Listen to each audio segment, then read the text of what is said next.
அனைவருக்கும் வணக்கம். போன வீடியோவில் நாம் பார்த்தது ஓவர் வியூ ஆஃப் லினக்ஸ், அதாவது லினக்ஸ் பற்றின ஒரு இன்ட்ரோ. அந்த வீடியோ பார்க்காதவங்க பார்த்துட்டு வாங்க.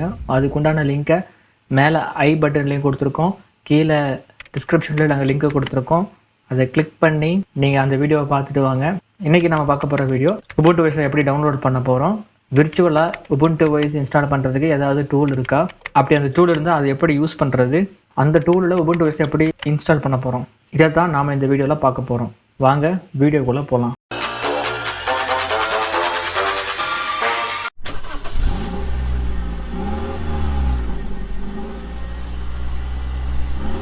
உபுண்டு OS எப்படி டவுன்லோட் பண்ணுறது அப்படிங்கிறத ஃபஸ்ட்டு பார்த்துருவோம். இதை யூஸ் பண்ணுறதுக்கு உங்களுக்கு கண்டிப்பாக லேப்டாப் வேணும். லேப்டாப் எடுத்துக்காங்க. லேப்டாப்பில் க்ரோம் ப்ரௌசர் இல்லைனா ஃபயர்ஃபாக்ஸை ஓப்பன் பண்ணிக்காங்க. அதில் URL பாக்ஸ் இருக்கும். அந்த URL பாக்ஸில் இந்த லிங்கை டைப் பண்ணுங்கள், https://www.ubuntu.com அப்படிங்கிற இந்த லிங்கை டைப் பண்ணுங்கள். நமக்கு உபுண்டோட அஃபிஷியல் வெப்சைட் ஓப்பன் ஆகும். அதில் டவுன்லோட் அப்படிங்கிற ஒரு பட்டன் இருக்கும். அதை நம்ம கிளிக் பண்ணிங்கன்னா இங்கே Ubuntu desktop, Ubuntu server, Ubuntu IoT, Ubuntu cloud அப்படின்னு 4 ஆப்ஷன் வரும். ஆல்ரெடி நான் சொன்ன மாதிரியே உபுண்டு வந்து கிளவுடுக்கும் IoTக்கும் சர்வீஸ் ப்ரொவைட் பண்ணுறாங்க. இதில் நாம் ஒரு நார்மல் யூசர் நம்மளுடைய எஜுகேஷனல் பர்பஸ்க்காக நம்ம லேர்ன் பண்ணுறதுக்காக மட்டும்தான் நம்ம இதை யூஸ் பண்ணுறோம். அதனால் நமக்கு உபுண்டு டெஸ்க்டாப் மட்டுமே போதும். உபுண்டு 20.04 அப்படிங்கிற பட்டன் இருக்குது. அந்த பட்டனை கிளிக் பண்ணுங்கள். தேங்க்யூ ஃபார் டவுன்லோடிங் அப்படின்னு வருது. உபுண்டோட வெர்ஷன் பார்த்துக்கோங்க. .iso அப்படிங்கிற ஃபார்மேட்டில் இருக்குது. அப்படின்னா இது வந்து ஒரு இமேஜ் ஃபார்மேட்டில் கொடுத்துருக்காங்க. சேவ் ஃபைல் கொடுத்து ஓகே கொடுத்துருக்காங்க. இப்போ இது டவுன்லோட் ஆகிட்டுருக்கு. விர்ச்சுவலைசேஷன் சாஃப்ட்வேர்ஸில் என்னென்ன இருக்குது அப்படிங்கிறத பார்க்க போகிறோம். virtualbox, VMware, Docker, parallel desktop. virtualboxும் VMwareம் காமனாக யூஸ் பண்ணக்கூடிய டூல். மேக்ஸிமம் இதை எல்லாமே யூஸ் பண்ணிட்டு இருப்பாங்க. நான் இதில் யூஸ் பண்ண போகிறது virtualbox தான். இன்னும் நிறைய இருக்குது, அதையும் பார்ப்போம். QEMU, Hyper-V, Red Hat virtualization, boot camp support. Hyper-V வந்து விண்டோஸில் யூஸ் பண்ணக்கூடிய டூல். QEMU வந்து லினக்ஸ் யூஸ் பண்ணக்கூடியது. Red Hat virtualization வந்து Red Hat ஆப்ரேட்டிங் சிஸ்டமில் யூஸ் பண்ணக்கூடியது. பூட் கேம்ப் சப்போர்ட் வந்து மேக் ஆப்ரேட்டிங் சிஸ்டமில் பயன்படுத்தக்கூடியது. இது டிஃபால்ட்டாக பூட் கேம்ப் சப்போர்ட் இன்ஸ்டால் ஆகிருக்கும் மேக் ஆப்ரேட்டிங் சிஸ்டமில். இப்போ நம்ம அதில் virtualbox தான் டவுன்லோட் பண்ண போகிறோம். எப்படி பண்ண போகிறோங்கிறத பார்ப்போம். virtualbox அப்படின்னு கூகுளில் டைப் பண்ணுங்கள். உங்களுக்கு virtualboxோட அஃபிஷியல் வெப்சைட் ஓப்பன் ஆகும். virtualbox டெவலப் பண்ணது ஆரக்கிள் கம்பெனி தான். ஃபஸ்ட் பேஜ்லேயே உங்களுக்கு டவுன்லோட் லிங்க் கொடுத்துருப்பாங்க. அதை கிளிக் பண்ணிட்டு டவுன்லோட் பேஜுக்கு போகும். அதில் வந்து Windows distribution, OS X, Linux, Solaris 4 option கொடுத்துருக்காங்க. இதில் வந்து நீங்கள் விண்டோஸ் ஆப்ரேட்டிங் சிஸ்டம் தான் நீங்கள் எல்லாமே யூஸ் பண்ணிருப்பீங்க. ஸோ விண்டோஸ் கிளிக் பண்ணி உள்ளே போய்க்காங்க. இது .exe ஃபார்மேட்டில் இருக்கும். சேவ் ஃபைல் கொடுத்து ஓகே கொடுத்துருக்காங்க.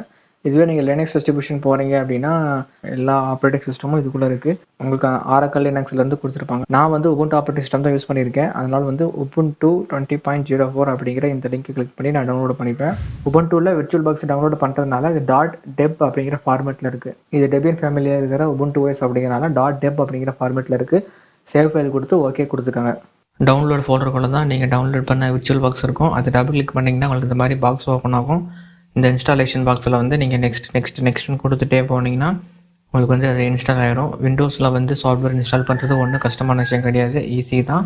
நம்ம அதில் நெக்ஸ்ட் கிளிக் பண்ணால் போதும். மோஸ்ட்லி எல்லா சாஃப்ட்வேரும் ஈஸியாக தான் இருக்கும். கடைசியாக வந்து ஃபினிஷ் கேட்கும். ஃபினிஷ் கொடுத்தீங்க அப்படின்னா உங்களுக்கு virtualbox ஓப்பன் ஆகும். இதுதான் virtualbox. அது இப்படி தான் இருக்கும். virtualboxை எப்படி யூஸ் பண்ண போகிறோம் அப்படிங்கிறத பார்ப்போம். virtualboxில் ஃபஸ்ட்டு இந்த நியூ அப்படிங்கிற பட்டனை கிளிக் பண்ணிவிட்டு இங்கே நேமுங்கிற இடத்துல உபுண்டு 20.04 அப்படிங்கிற நேமை நான் கொடுக்குறேன். நீங்கள் நேம் கொடுக்கும்போதே கீழே பார்த்தீங்கன்னா டைப்பும் வெர்ஷன் அப்படின்னு 2 பாக்ஸ் இருக்கும். இந்த 2 வந்து ஆட்டோமேட்டிக்காக சேஞ்ச் ஆகிடும். இதே வந்து விண்டோஸ் அப்படின்னு டைப் பண்ணிங்கன்னா கீழே இருக்கிற டைப்பு வெர்ஷனில் வந்து விண்டோஸும் அப்படின்னு சொல்லி ஆட்டோமேட்டிக்காக அதே டிடெக்ட் ஆகிடும். இப்போ நம்ம அடுத்து வந்து நெக்ஸ்ட்டு கிளிக் பண்ணுங்கள். நெக்ஸ்ட்டு வந்து ரேம் சைஸை நம்ம ஃபிக்ஸ் பண்ணணும். அதில் வந்து டிஃபால்ட்டாக 1024 MB கொடுத்துருப்பாங்க, அதாவது 1 GB. 1024 MBனா 1 GBன்னு அர்த்தம். அது மினிமம் சைஸும் 1 GB இருந்தால் போதும் அப்படின்னு சொல்லி கொடுத்துருக்காங்க. ஆனால் நமக்கு வந்து ஒரு கொஞ்சம் அதிகமாக வேணும்.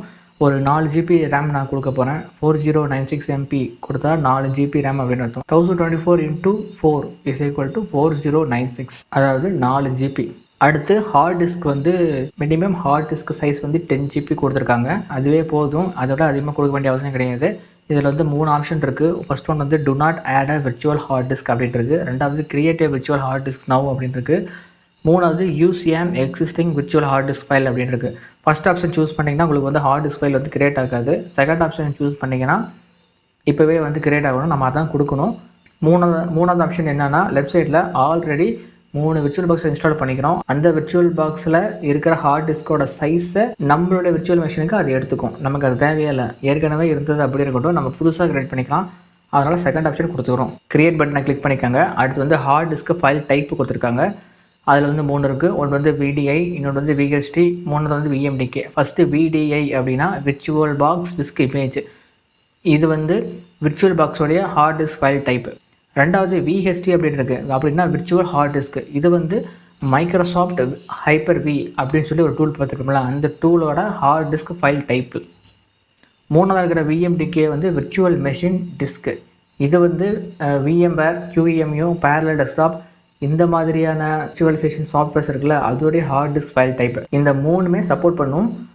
இதில் நம்ம எதாவது ஒன்று சூஸ் பண்ணால் போதும். இப்போ நீங்கள் VHD அப்படின்னு சூஸ் பண்ணால் கூட இதே ஹார்ட் டிஸ்க் ஃபைல் நீங்கள் இன்ஸ்டால் பண்ணதுக்கப்புறம் இந்த ஃபைலை வந்து அப்படியே காப்பி பண்ணி நீங்கள் வந்து மைக்ரோசாஃப்ட் ஹைப்பர்-V அப்படிங்கிற ஒரு டூல் இருக்குது பார்த்தீங்களா, அந்த டூலை அப்படியே பேஸ்ட் பண்ணிவிட்டு நீங்கள் அதிலிருந்து ஒர்க் பண்ணிக்கலாம். இதே வந்து VMDK அப்படிங்கிற ஹார்ட் டிஸ்க் ஃபைல் டைப் கொடுத்தீங்கன்னா VMware, QEMU, பேரலல் டிஸ்க் இந்த மாதிரியான சாஃப்ட்வேர்ஸில் வந்து உங்களுடைய ஃபைல்ஸை நீங்கள் அப்படியே காப்பி பண்ணி நீங்கள் யூஸ் பண்ணிக்கலாம். ஸோ இந்த 3 ஃபைல் டைப்பும் இந்த விர்ச்சுவல் பாக்ஸை சப்போர்ட் பண்ணுது. இதில் வந்து நான் VDI அப்படிங்கிறதே நான் கொடுத்துக்கிறேன். நெக்ஸ்ட் அப்படிங்கிற பட்டனை கிளிக் பண்ணிக்கோங்க. அடுத்து டைனாமிக்லி அலோகேட்டட் ஃபிக்ஸ்டு சைஸ் அப்படிங்கிற 2 ஆப்ஷன் இருக்குது. டைனாமிக்லி அலோகேட்டட் அப்படின்னா ஃபஸ்ட்டு வந்து நம்ம இன்ஸ்டால் பண்ணுற ஃபைல்ஸ்லாம் வந்து முன்னாடி வந்து கதவு முன்னாடி எப்படி நிற்குமோ அந்த மாதிரி வந்து எல்லாமே நின்றுக்கும். கம்ப்ளீட்டாக வந்து எல்லா ஃபைல்ஸும் காப்பி ஆனதுக்கு அப்புறம் தான் நம்ம ரூமுக்குள்ளே அது உள்ளே போகும். இது வந்து டைனாமிக்லி அலோகேட்டட் அப்படின்னு சொல்லி சொல்கிறாங்க. இதே ஃபிக்ஸ்டு சைஸ் அப்படின்னா இதான் ரூமு, இந்த ரூமுக்குள்ளே தான் நான் இருப்பேன் அப்படின்னு சொல்லி ஃபிக்ஸ் பண்ணி அதுக்குள்ளே எல்லா ஃபைல்ஸும் டேரெக்டாகவே அனுப்பிச்சிடும். இது வந்து முன்னாடி நிற்க வேண்டிய அவசியமே கிடையாது. டேரெக்டாகவே இது வந்து ஃபுல் பெர்மிஷனோட அது வந்து உள்ளே போயிடும். இது வந்து ஃபிக்ஸ்டு சைஸு. இந்த ரெண்டுலேயும் உள்ள டிஃப்ரென்ஸ் என்னென்னா, ஃபிக்ஸ்டு சைஸ் வந்து கொஞ்சம் ஃபாஸ்ட்டாக இருக்கும். நான் வந்து ஃபிக்ஸ்டு சைஸ் ஆப்ஷனை சூஸ் பண்ணிவிட்டு நெக்ஸ்ட்டுங்கிற பட்டனை கிளிக் பண்ண போகிறேன். அடுத்து வந்து ஹார்ட் டிஸ்க் சைஸ் கொடுத்துருக்காங்க. டிஃபால்ட்டாக 10 GB தான் இருக்கும், அதுவே போதும். மேலே வந்து லொக்கேஷன் கொடுத்துருப்பாங்க. இந்த ஃபைல் வந்து எங்கே ஸ்டோர் ஆகுது அப்படிங்கிற லொக்கேஷன் தான் மேலே கொடுத்துருக்காங்க. ஹார்ட் டிஸ்க் வந்து 10 GB அப்படியே இருக்கட்டும் டிஃபால்ட்டாக. அடுத்து வந்து கிரியேட்டுங்கிற பட்டனை கிளிக் பண்ணுறேன். இந்த மாதிரி டிஸ்பிளே ஆகும். இங்கே இருக்கிறது எல்லாமே வந்து என்னென்னா செட்டிங்ஸ் தான். General system, display, storage, audio, network driver, USB driver, இந்த மாதிரி இருக்கிற எல்லாத்தோடைய டிரைவர்ஸும் அதோட செட்டிங்ஸ் தான் நம்ம கொடுத்துருக்கோம். இங்கே மேலே செட்டிங்ஸ் அப்படிங்கிற பட்டன் இருக்குது. இந்த பட்டனை கிளிக் பண்ணாலுமே இதே தான் டிஸ்பிளே ஆகும். நீங்கள் அந்த செட்டிங் சேஞ்ச் பண்ணிக்கலாம். எதுவும் சேஞ்ச் பண்ண வேண்டாம். அந்த கான்ஃபிகரேஷன்லாம் வந்து டிஃபால்ட்டாக அப்படியே இருந்துட்டு போகுது. அதில் வந்து நெட்வொர்க் அப்படிங்கிற ஒரு ஆப்ஷன் இருக்குது. அந்த நெட்வொர்க்குள்ளே போனீங்கன்னா நம்ம இன்ஸ்டால் பண்ணக்கூடிய விர்ச்சுவல் ஆப்ரேட்டிங் சிஸ்டம், அதாவது இந்த விர்ச்சுவல் பாக்ஸில் இன்ஸ்டால் பண்ணக்கூடிய உபுண்டு ஆப்ரேட்டிங் சிஸ்டமுக்கு நெட்வொர்க் தேவை, இன்டர்நெட்டு கனெக்ஷன் தேவை. அந்த இன்டர்நெட் கனெக்ஷன் வேணும் அப்படின்னா நம்ம வந்து இந்த செட்டிங்ஸ் எல்லாம் ஒரு சில சேஞ்சஸ் பண்ண வேண்டியது இருக்குது. அதனால் வந்து நம்ம ஆப்ரேட்டிங் சிஸ்டம் இன்ஸ்டால் பண்ணிவிட்டு உங்களுக்கு நான் இதை சொல்கிறேன். அடுத்து அப்படியே கீழே வந்தீங்கன்னா USB அப்படிங்கிற ஆப்ஷன் இருக்கும். இந்த USB எதுக்குன்னா, நம்ம ஒரு பென்ட்ரைவை இன்சர்ட் பண்ணுறோம் அப்படின்னா நம்மளுடைய லேப்டாப்பில் ஆட்டோமேட்டிக்காக அது வந்து டிடெக்ட் ஆகிடும். இது வந்து அந்த என்ன ஆப்ரேட்டிங் சிஸ்டம் இன்ஸ்டால் பண்ணிக்கிறோமோ அதுக்குள்ளே டிடெக்ட் ஆகிடும். ஆனால் அதுவே விர்ச்சுவல் பாக்ஸில் இருக்கிற ஆப்ரேட்டிங் சிஸ்டம்குள்ளே டிடெக்ட் ஆகணும் அப்படின்னா ஒரு சில செட்டிங்ஸ் சேஞ்ச் பண்ண வேண்டியது இருக்குது. அதுக்கு தான் வந்து USB ஆப்ஷன் இருக்குது. நம்ம இதை பற்றியும் நான் அப்புறமா உங்களுக்கு சொல்லித்தரேன். ஆப்ரேட்டிங் சிஸ்டம் இன்ஸ்டால் பண்ணதுக்கப்புறம் நாம் இதை பற்றி பார்ப்போம். மீதெல்லாம் கான்ஃபிகரேஷன்ஸும் அப்படியே இருக்கட்டும், எதுவும் மாற்ற வேண்டாம். இப்போ வந்து ஸ்டார்ட் அப்படிங்கிற பட்டனை கிளிக் பண்ணிங்கன்னா இந்த மாதிரி உங்களுக்கு பாக்ஸ் ஓப்பன் ஆகும். அதில் வந்து ஆல்ரெடி நீங்கள் யூஸ் பண்ணியிருந்தீங்க அப்படின்னா அந்த ஆப்ரேட்டிங் சிஸ்டம் வந்து முன்னாடி ஷோ ஆகும். அப்படி இல்லைன்னா எம்டியாகவே இருக்கும். ரைட் சைடில் இருக்கிற இந்த ஃபோல்டர் ஐக்கானை கிளிக் பண்ணிங்கன்னா உங்களுக்கு ஒரு பாக்ஸ் ஓப்பன் ஆகும். அதில் போய் நீங்கள் சூஸ் பண்ணுற மாதிரி இருக்கும். அதில் இந்த மாதிரி தான் பாக்ஸ் வரும். இந்த பாக்ஸ் வந்து ஆட் அப்படிங்கிற பட்டன் இருக்கும். அந்த பட்டனை கிளிக் பண்ணிங்கன்னா உங்களோட ஃபைல் மேனேஜர் ஓப்பன் ஆகும். நீங்கள் வந்து விண்டோஸில் தான் வந்து உபுண்டு ஆப்ரேட்டிங் சிஸ்டம் டவுன்லோட் பண்ணியிருக்கீங்க அப்படின்னா அது வந்து டவுன்லோட் அப்படிங்கிற ஃபோல்டருக்குள்ளே தான் உட்காந்துருக்கும். நீங்கள் வந்து டவுன்லோடுங்கிற ஃபோல்டருக்குள்ளே போயிட்டு அந்த உபுண்டு ஆப்ரேட்டிங் சிஸ்டமுடைய ISO ஃபைலை வந்து நீங்கள் சூஸ் பண்ணணும். அப்படி சூஸ் பண்ணிங்கன்னா இங்கே கீழே வந்து அட்டாச்சு அப்படிங்கிற அந்த ஆப்ஷனுக்கு கீழே வந்து உங்களுக்கு டிஸ்பிளே ஆகும். டிஸ்பிளே ஆனதுக்கப்புறம் நீங்கள் வந்து அதை மார்க் பண்ணி கீழே சூஸ் அப்படிங்கிற பட்டன் இருக்கும். இந்த பட்டனை கிளிக் பண்ணிங்கன்னா உங்களுக்கு அது முன்னாடி டிஸ்பிளே ஆகிரும். இதுக்கப்புறம் வந்து ஸ்டார்ட் அப்படின்னு கொடுத்தீங்கன்னா ஆப்ரேட்டிங் சிஸ்டம் வந்து லோட் ஆக ஆரம்பிச்சிடும். மேலே இருக்கிறது எல்லாமே வந்து ஒரு மெசேஜ் தான். என்ன சொல்ல வருதுன்னா, நம்மளோட யூஸ் பண்ணக்கூடிய இந்த மவுஸ் இருக்குது பார்த்தீங்களா, இந்த மவுஸ் வந்து வெளியில் இருக்கிற ஆப்ரேட்டிங் சிஸ்டம் அதில் ஒர்க் ஆகக்கூடியது. இந்த விர்ச்சுவல் பாக்ஸ்க்குள்ளே அது ஒர்க் பண்ணணுமா வேண்டாமா, ரெண்டும் ஒரே நேரத்தில் ஒர்க் பண்ணணுமா வேண்டாமா, இல்லை விர்ச்சுவல் பாக்ஸுக்கு வந்து தனியாகவே மவுஸோட கேப்சர் இருக்கட்டுமா அப்படின்னு சொல்லி 2 விதமான ஆப்ஷன் இருக்குது. அது வேணும்னா நீங்கள் கொடுத்துக்கலாம். அது உங்களுடைய விருப்பம் தான். இப்போ இது வந்து அப்படியே ரன் ஆகிட்டு இருக்கு. செக்கிங் டெஸ்க்லேருந்து அப்படியே ரன் ஆகிட்டு அப்புறமா உங்களுக்கு வந்து ஃபைல் சிஸ்டம் லோட் ஆகும். இப்போ நீங்கள் வந்து இந்த ஸ்க்ரீன் சைஸை பெருசு பண்ணணும் அப்படின்னு நினச்சிங்கன்னா உங்களுக்கு வந்து சென்டரில் மட்டும்தான் டிஸ்பிளே ஆகும். சுற்றியும் வந்து ஒயிட் கலர் அப்படியே இருக்கும். நீங்கள் வந்து ஃபுல் ஸ்க்ரீனுக்கு இது அப்படியே கொண்டு வரணும் அப்படின்னு நினச்சிங்கன்னா உங்களுடைய கீபோர்டில் வந்து ரைட் கண்ட்ரோல் இருக்கும். அந்த ரைட் கண்ட்ரோலில் அப்படியே கிளிக் பண்ணிவிட்டு சி அப்படிங்கிற பட்டனும் சேர்த்து கிளிக் பண்ணணும். அப்படி கிளிக் பண்ணிங்கன்னா உங்களுக்கு வந்து இந்த மாதிரி ஃபுல் சைஸ்க்கு அது ஸ்விட்ச் ஆயிடும். இதோடைய ரெசல்யூஷன் வந்து 1280 × 720 பிக்சல்ஸ் தான் இருக்கும். அதனால வந்து உங்களுக்கு கொஞ்சம் டிம்மாக தான் தெரியும். உங்களுக்கு அது பிடிக்கல அப்படின்னா நீங்கள் வந்து இதை மினிமைஸ் பண்ணிவிட்டு உங்களுக்கு வேணுங்கிற சைஸுக்கு வந்து நீங்கள் அப்படியே மவுஸ் பாயிண்டர் வச்சு நான் பண்ணுற மாதிரியே நீங்கள் வந்து ட்ராக் பண்ணி உங்களுக்கு வேணுங்கிற சைஸை வந்து நீங்கள் இன்க்ரீஸ் பண்ணிக்கலாம். லெஃப்ட் சைடில் இருக்கிறது எல்லாமே வந்து லாங்குவேஜ், அது டிஃபால்ட்டாக இங்கிலீஷ் தான் யூஸ் பண்ணியிருக்கோம். இந்த பக்கம் வந்து ட்ரை உபுண்டு அப்படின்னு கொடுத்துருப்பாங்க. ட்ரை உபுண்டு அப்படிங்கிறது என்னன்னா நீங்கள் வந்து இன்ஸ்டால் பண்ணாமலே டேரெக்டாக உங்களுக்கு வந்து ஆப்ரேட்டிங் சிஸ்டம்குள்ளே போயிடும். நீங்கள் ஏதாவது ஒர்க் பண்ணணும் அப்படின்னு நினச்சிங்கன்னா தாராளமாக ஒர்க் பண்ணிக்கலாம். ஆனால் அதில் என்ன பெரிய ட்ராபேக்னா இது வந்து நீங்கள் ஏதாவது ஒரு ஃபைல் ஒர்க் பண்ணுறீங்க, டாக்குமெண்ட் கிரியேட் பண்ணுறீங்க, ப்ரௌஸ் பண்ணுறீங்க அப்படின்னா எல்லாமே வந்து பேக்கப் எடுத்து வச்சுக்காங்க. பேக்கப் எடுத்து ஒன்று உங்களோட ஜிமெயிலுக்கு அனுப்பிக்கோங்க. அப்படி இல்லைன்னா யூஎஸ்பி டிரைவில் பென் டிரைவில் வந்து நீங்கள் காப்பி பண்ணி வச்சுக்கோங்க. ஏன்னா அது வந்து நீங்கள் மறுபடியும் இதேக்குள்ளே வந்து ட்ரை உபுண்டு அப்படிங்குள்ள போயிட்டீங்கன்னா உங்களுக்கு வந்து அந்த ஃபைல்ஸ்லாம் எதுவுமே இருக்காது. எல்லாமே வந்து எரேஸ் ஆயிடும். இது வந்து லைவ் ஆப்ரேட்டிங் சிஸ்டம். நீங்கள் வந்து ஒரு தடவை ஒர்க் பண்ணுறது வந்து இன்னொரு தடவை உள்ளே வரும்போது ஒர்க் ஆகாது.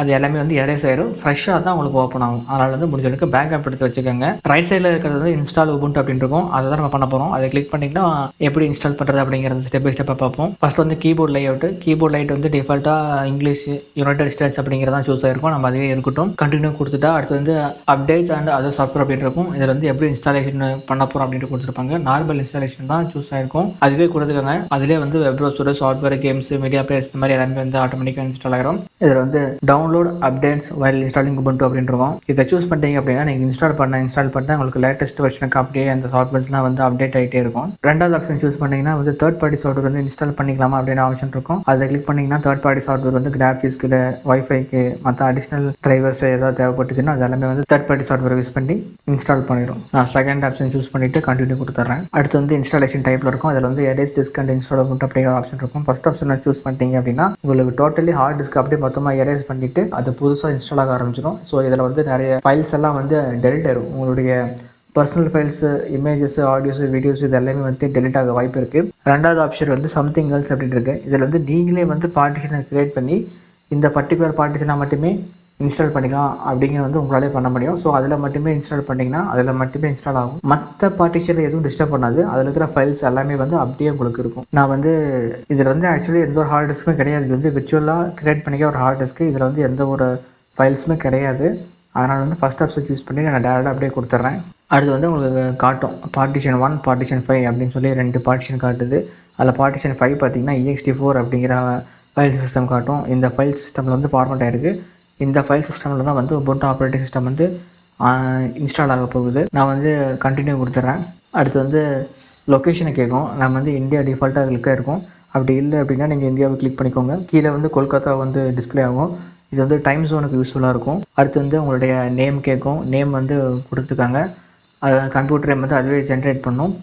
யூசர் நேமும் அதே ஜென்ரேட் ஆகும். பாஸ்வேர்டு வந்து நீங்கள் கொடுத்துருக்காங்க. பாஸ்வேர்டு வந்து ஸ்ட்ராங் பாஸ்வேர்டு கொடுக்கணும். அதாவது வந்து எப்படின்னா ஒரு கேப்ஸ் இருக்கணும், ஒரு ஸ்மால் லெட்டர் இருக்கணும், ஒரு நம்பர் இருக்கணும், ஒரு ஸ்பெஷல் கேரக்டர் இருக்கணும். இந்த 4மே இருக்கணும்.